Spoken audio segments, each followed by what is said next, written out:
Here we are in my kitchen at Noodles Italian Cafe. We have our fresh pastas here. This is our homemade spinach fettuccine pasta.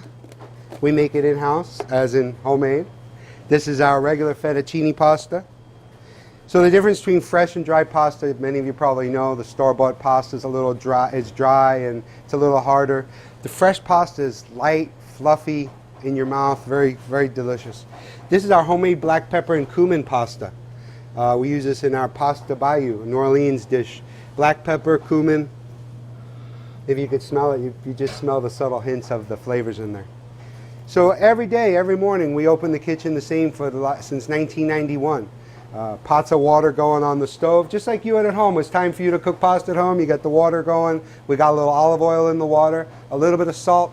I don't put too much salt in the water. I know chefs go, the water's got to taste like the ocean.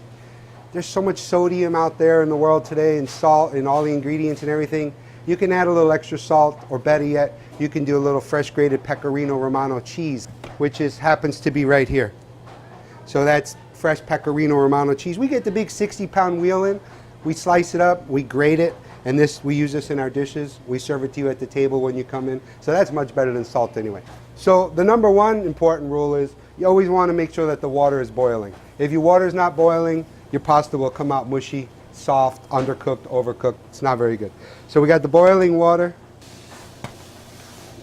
This is about six pounds of pasta that we're cooking off. You want to stir it so it doesn't stick on you. And unlike dried store-bought pasta, you're only going to cook it for about 2-3 minutes, as opposed to the store-bought pasta, 7-8 minutes, whatever it may be. So we're going to let that cook. How's it going today, Chef? Working here, bro. Getting in the line ready to go for lunch. All right. You got the meatballs working yet? Yeah, it's coming out right now. I'm going to throw it in the oven. All right, let's see those homemade meatballs. We cook fresh meatball every day. We have some chicken stock, so that way it doesn't get too dry. Just a little bit. And then we got some marinara, so that way the meatball gets some flavor when you cooked it. It's homemade meatball, has a parsley, basil, onions, Parmesan cheese. Fresh garlic. Fresh garlic, yep. Garlic and everything we do. That's Italian. Delicioso. Fresh for you. Fresh for me too. I usually eat one every day. Let me take you back to our pasta. Our pasta is ready. Pasta going in the strainer basket. Giant colander. Here's where the love and the passion goes. Now I'm going to try it, make sure it's cooked perfect, cooked al dente. All right, so now the pasta, I just tried it. It's cooked perfect. If it was still a little bit undercooked, then I would just hold off a minute before I drop it into the ice bath.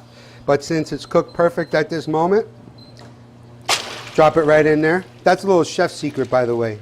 If your pasta is still a little bit hard, just give it a minute before you stop the cooking process.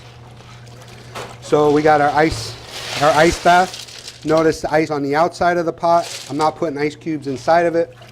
So this ice bath stops the cooking process. Now we drain all the water out.